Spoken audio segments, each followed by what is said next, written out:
اس کے ساتھ ساتھ ایک خاص اعلان یہ ہے کہ سرکار قمر بنی ہاشم باب الحوائج باب المراد کے حرم مطہر یعنی عراق میں کربلا معلیٰ میں حضرت عباس علیہ السلام کے روضے میں جو پتھر لگے ہوئے ہیں اس کے کچھ نگینے ہیں جو اختتام محفل پر قرآن اندازی کے ذریعے شعراء اور سامعین کی خدمت میں پیش کیے جائیں گے، اور اس کے علاوہ کچھ ہاتھ کی گھڑیاں ہیں جو اس جشن کی یادگار ہیں، وہ بھی مومنین کے درمیان قرآن اندازی کے ذریعے پیش کی جائیں گی۔ آپ حضرات سے گزارش ہے کہ پوری محفل میں تشریف رکھیں، اور اس سال تمام شعراء کے ساتھ ساتھ عالی جناب مولانا ندیم اصغر صاحب قبلہ جو بنارس سے تشریف لائے ہیں اور عالم دین ہونے کے ساتھ ساتھ بہترین شاعر بھی ہیں، وہ بھی دوران مقاصدہ آپ حضرات کے سامنے اپنا کلام پیش فرمائیں گے، آپ حضرات انہیں بھی سماعت فرمائیں گے۔ اب میں گزارش کر رہا ہوں خطیب صداقت برادر بزرگ مولانا علی متقی زردی صاحب قبلہ سے کہ وہ تشریف لائیں اور اپنی تقریر سے اس محفل کا افتتاح فرمائیں۔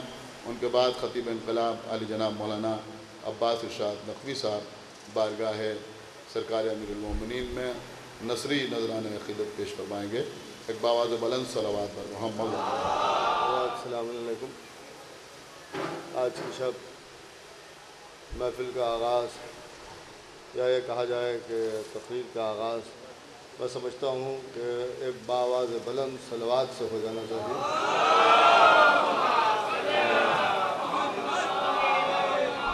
بہت زیادہ مجھے آپ حضرات کے سامنے کچھ عرض نہیں کرنا ہے، کیونکہ ابھی ہمارے برادر عزیز خطیب انقلاب علی جناب مولانا عباس ارشاد صاحب نقوی بھی تشریف لانے والے ہیں، اور آگے تو انشاءاللہ محفل کو وہی خطاب کریں گے۔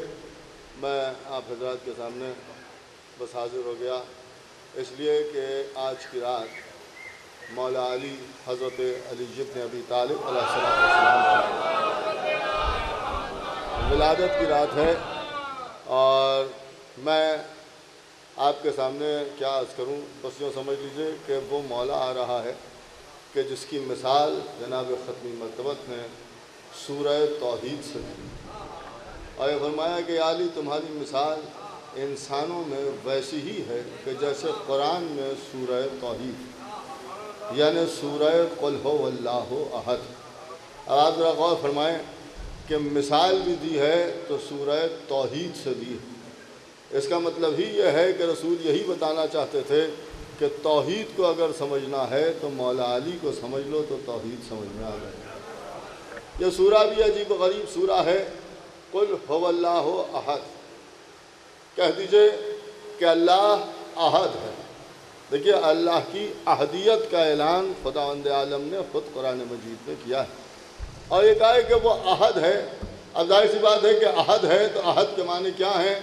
تو لوگ کہتے ہیں کہ صاحب احد بھی ایک کو کہتے ہیں، لیکن اگر احد ایک کو کہتے ہیں تو پھر واحد کسے کہتے ہیں؟ تو کہا بھائی واحد بھی ایک ہے اور احد بھی ایک ہے، لیکن احد اور واحد میں ایک فرق یہ ہے کہ واحد اسے کہتے ہیں کہ جس کو دو حصوں میں بانٹ دیا جائے، یعنی ایسا ایک کہ جس کے دو آدھے ہوں۔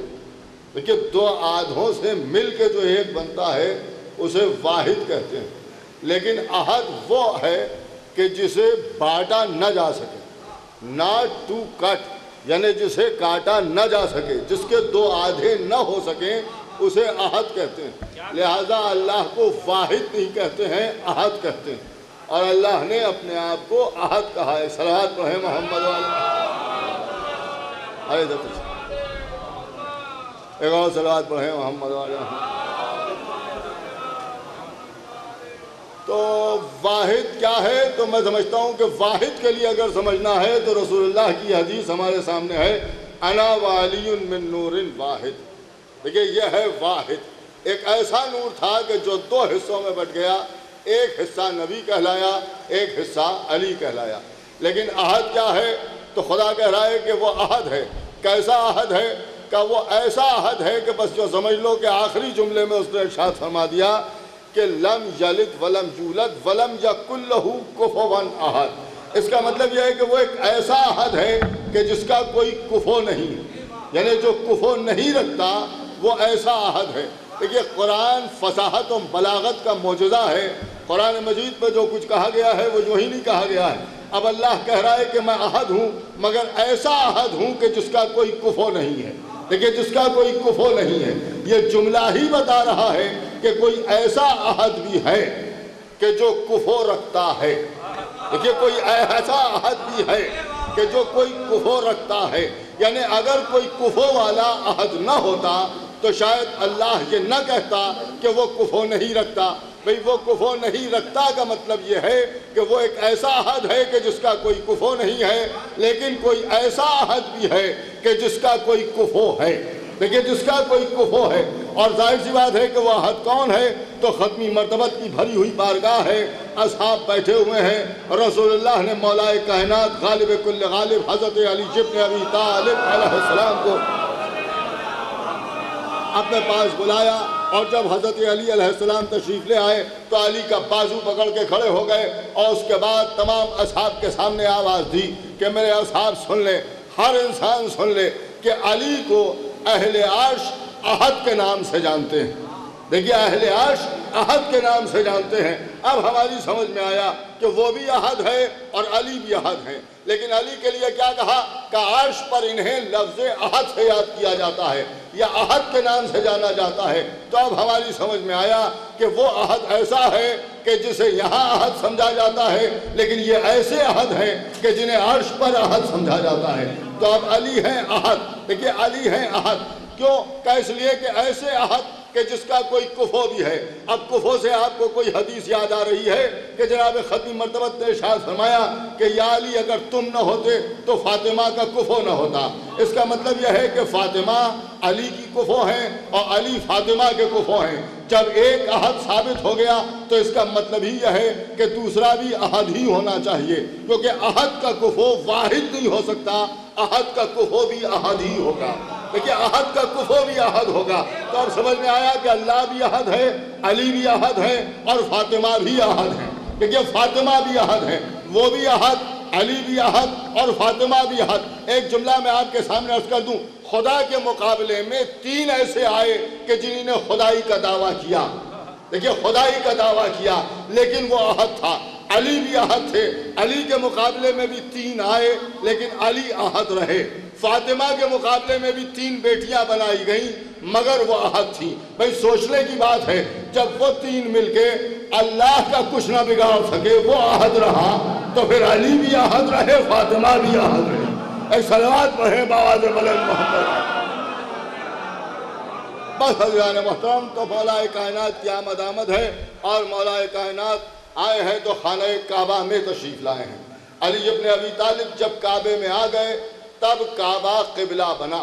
دیکھیے، کعبہ پہلے سے موجود تھا مگر لائق سجدہ نہیں ہوا تھا۔ دیکھیے، لائق سجدہ نہیں تھا۔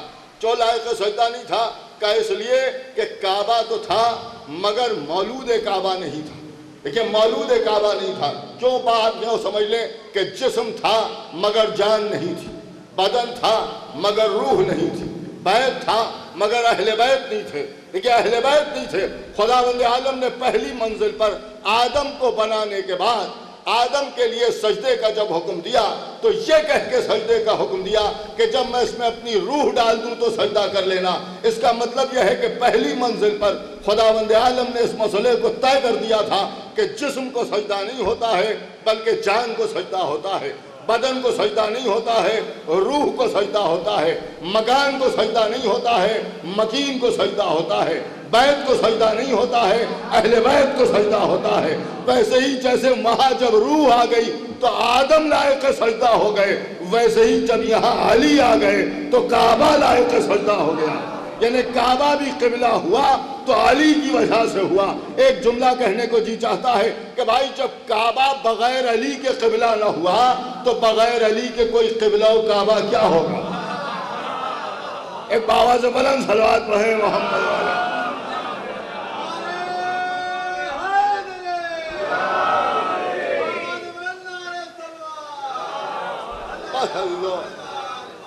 آج ہی کی برات تھی کہ جب مولا کائنات کی والدہ گرامی جناب فاطمہ بنت اسد اپنے گھر سے باہر تشریف لائیں اور خانہ کعبہ کی دیوار تک آئیں۔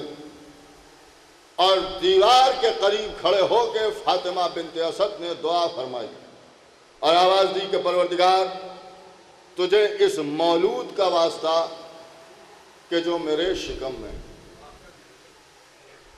اس مولود کا واسطہ کہ جو میرے شکم میں۔ لفظ مولود پر علامہ عرفان حیدر آبادی صاحب کا ایک نقطہ یاد آ گیا، میں آپ کے سامنے عرض کر دوں، یہی ان کے لیے اصال ثواب بھی ہو جائے گا۔ عجیب بات انہوں نے کہی اور انہوں نے کہا فاطمہ بنت اسد کی اس دعا میں لفظ مولود ملتا ہے، لفظ مولود ملتا ہے، جبکہ علی ابھی شکم مادر میں ہیں۔ دیکھیے شکم مادر میں ہیں، عجیب بات انہوں نے کہی، انہوں نے کہا بچے کے لیے دو لفظ ملتے ہیں، ایک لفظ مولود ملتا ہے، ایک لفظ جنین ملتا ہے۔ جنین بھی بچے کو کہتے ہیں اور مولود بھی بچے کو کہتے ہیں، لیکن فرق یہ ہے کہ جو بچہ پیدا ہونے والا ہوتا ہے اسے جنین کہا جاتا ہے اور جو پیدا ہو چکا ہوتا ہے اسے مولود کہا جاتا ہے۔ دیکھیے اسے مولود کہا جاتا ہے۔ علی جب پیدا ہونے والے تھے تو فاطمہ بنت اسد کو لفظ جنین استعمال کرنا چاہیے تھا، لیکن انہوں نے لفظ جنین نہیں استعمال کیا بلکہ لفظ مولود استعمال کیا، اور مولود کا لفظ استعمال کر کے اس بات کا پہلے ہی سے اعلان کر دیا کہ پیدا تو پہلے ہو چکا ہے، ظاہر اب ہونے والا ہے۔ دیکھیے ظاہر اب ہونے والا ہے، اور اس کی تصدیق جناب ختمی مرتبت نے اپنی اس حدیث میں کر دی کہ یا علی تم نے سب کی چھپ کے مدد کی ہے، میری ظاہر ہو کے مدد کی ہے۔ دیکھیے میری ظاہر ہو کے مدد کی ہے، اس کا مطلب یہ ہے کہ آج کی رات مولا کائنات کے ظہور کی رات ہے۔ اب یہیں سے ہماری سمجھ میں آ جاتا ہے کہ ہمارے ہاں جو بھی امام آتا ہے اس کی ولادت کی بات نہیں ہوتی، اس کے ظہور کی بات ہوتی ہے۔ پہلا کے بعد جو ظہور ہے اور جو آخری آنے والا ہے اس کے ظہور میں تو ہم سب انتظار ہی میں بیٹھے ہوئے ہیں۔ ایک باواز بلند صلوات پڑھیں۔ بس حضرت محترم فاطمہ بنت اسد نے آ کے دعا فرمائی، دیوار حرم مسکرائی، ایک در بنا، فاطمہ بنت اسد اندر داخل ہو گئیں۔ پیچھے ہٹنا چاہیے تھا، لوگ کہتے ہیں کہ صاحب ہٹتی ہوئی دیوار کو دیکھ کے فطرت ہے کہ پیچھے ہٹے۔ فاطمہ بنت اسد پیچھے ہٹنے کے بجائے آگے بڑھ گئیں اور آگے بڑھ کے یہ بتایا کہ اگر کسی فرار کی ماں ہوتی تو فرار اختیار کرتی، یہ حیدر کرار کی ماں ہے، اسے پیچھے ہٹنے کا سوال نہیں پیدا ہوتا، یہ خانہ کعبہ کے اندر داخل، اور اس کے بعد دیوار حرم اپنی جگہ پر واپس آ گئی۔ لوگوں نے لاکھ اندر داخل ہونے کی کوشش کی لیکن کوئی اندر داخل نہ ہو سکا، دروازہ بند ہو گیا، قفل پڑا ہوا ہے، دروازے کو کھولنا چاہتے ہیں، دروازہ نہیں کھلتا۔ 3 روز کے بعد ختمی مرتبت تشریف لائے، اور جب ختمی مرتبت تشریف لائے تو پھر اسی دیوار کے قریب آئے اور پھر در بنا اور رسول اندر داخل ہوئے، اور اب جو نکلے تو علی کو آغوش میں لیے ہوئے نکلے۔ دیکھیں علی کو آغوش میں لیے ہوئے نکلے۔ ایک بات میں آپ کے سامنے عرض کرنا چاہ رہا ہوں، علی کو آغوش میں لیے ہوئے نکلے تو زمانے نے لکھا کہ رسول علی کو لا رہے تھے۔ دیکھیں رسول علی کو لا رہے تھے۔ میں نے سوال کیا کہ بھائی یہ علی کون ہے، تو سب تو خاموش رہے، اس لیے کہ کوئی جانتا ہی نہیں تھا کہ یہ بچہ کون ہے۔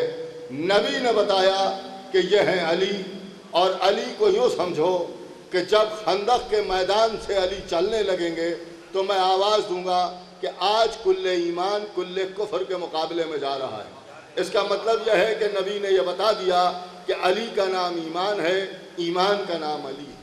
دیکھیں ایمان کا نام علی ہے، علی کا نام ایمان ہے۔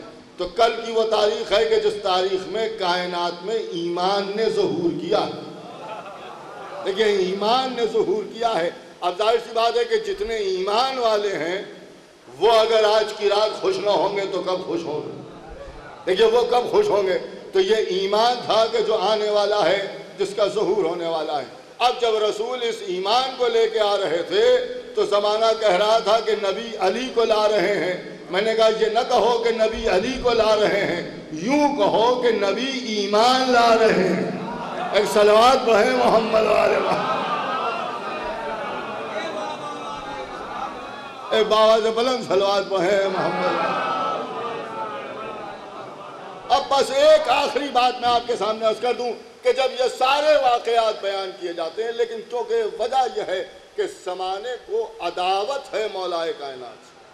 دیکھیے عداوت ہے مولائے کائنات سے، اور یہ بھی بالکل صاف صاف بات ہے جو میں آپ کے سامنے عرض کر رہا ہوں کہ غیر تو غیر اپنے بھی بڑی بڑی باتیں کرنے لگے، اور اس کے بعد جب فضائل مولائے کائنات بیان ہوتے ہیں تو انسان کہتا ہے کہ صاحب کچھ کام کی بات ہو، کچھ کام کی بات ہو، پوری توجہ سنیے گا، کچھ کام کی بات ہو، کچھ کام کی باتیں ہونا چاہیے۔ میں تو ایک ہی بات جانتا ہوں کہ اللہ نے صاف لفظوں میں کہہ دیا ہے کہ اگر ذکر علی کسی کے کام کا نہیں ہے تو وہ بندہ میرے کام کا نہیں ہے۔ اے بابا سے بلند صلوات پڑھیں محمد۔ ایسے نہیں آج کی رات میں صلوات پڑھی جاتی ہے۔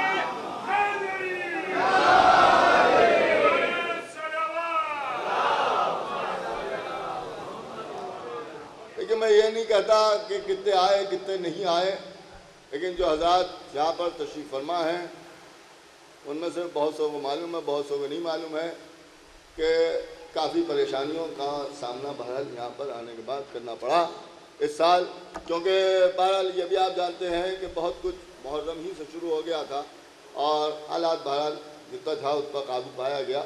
لیکن یہ بس آپ کے سامنے بس اتنا عرض کرنا چاہ رہا ہوں کہ مخالفت کرنے والوں نے تو بہت زور لگایا ہے، لیکن ان کے مقابلے پر موافقت کرنے والوں کو بھی زور لگانا چاہیے، اور زور لگانے کا میں سمجھتا ہوں ایک آسان سا طریقہ یہی ہے کہ جب آپ نعرہ لگائیے تو بآواز بلند نعرہ لگائیے۔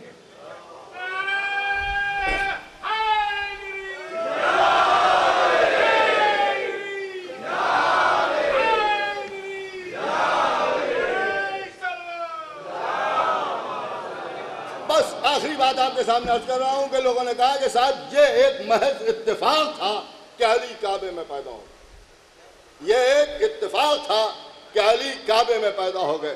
میں سمجھتا ہوں کہ یہ سب کہنے والے اتفاق زادے جو خود اتفاق سے پیدا ہو گئے ہیں وہ اس طرح کی بات کرتے ہیں کہ یہ اتفاق تھا کہ علی کعبے میں پیدا ہو گئے۔ میں کہوں گا اگر یہ اتفاق تھا تو سوچنے کی بات یہ ہے کہ ایسے موقع پر کہ جب کوئی بی بی اپنے گھر سے نہیں نکلتی، فاطمہ بنت اسد نکلی، یہ بھی اتفاق تھا، اور آئیں تو کعبے تک آئیں، یہ بھی اتفاق تھا، کعبے کے دروازے پر نہیں آئیں بلکہ دیوار حرم کے قریب آئیں، یہ بھی اتفاق تھا، اور جب دیوار کے قریب آئیں تو دیوار میں نیا در بن گیا، یہ بھی اتفاق تھا، فاطمہ بنت اسد پیچھے ہٹنے کے بجائے آگے بڑھ گئیں، یہ بھی اتفاق تھا، جب آپ داخل ہونے لگے تو دیوار واپس اپنی جگہ آ گئی، یہ بھی اتفاق تھا، 3 دن تک کوئی اندر داخل نہ ہو سکا، یہ بھی اتفاق تھا، اور اس کے بعد نکلے تو گھر سے رسول نکلے، یہ بھی اتفاق تھا، وہ بھی آئے تو اسی جگہ آئے جس جگہ فاطمہ بنت اسد تھی، یہ بھی اتفاق تھا، رسول اندر داخل ہو گئے، یہ بھی اتفاق تھا، رسول اندر سے باہر نکلے تو علی کو لے کے نکلے، یہ بھی اتفاق تھا، دیکھیں یہ بھی اتفاق تھا۔ اب سوچنے کی بات یہ ہے کہ جب علی کے ساتھ اتفاق ہو گیا تب تو خانہ کعبہ جائے ولادت بن گئی، جائے ولادت بن گئی۔ اگر یہ سب اتفاقی ہے تو میں کہوں گا خدا کرے روز محشر بھی ایسا ہی اتفاق ہو جائے کہ ہم سب اتفاق سے جنت میں چلے جائیں، آپ سب اتفاق سے جہنم میں آتے ہیں۔ ایک باز بلند صلوات پڑھے محمد۔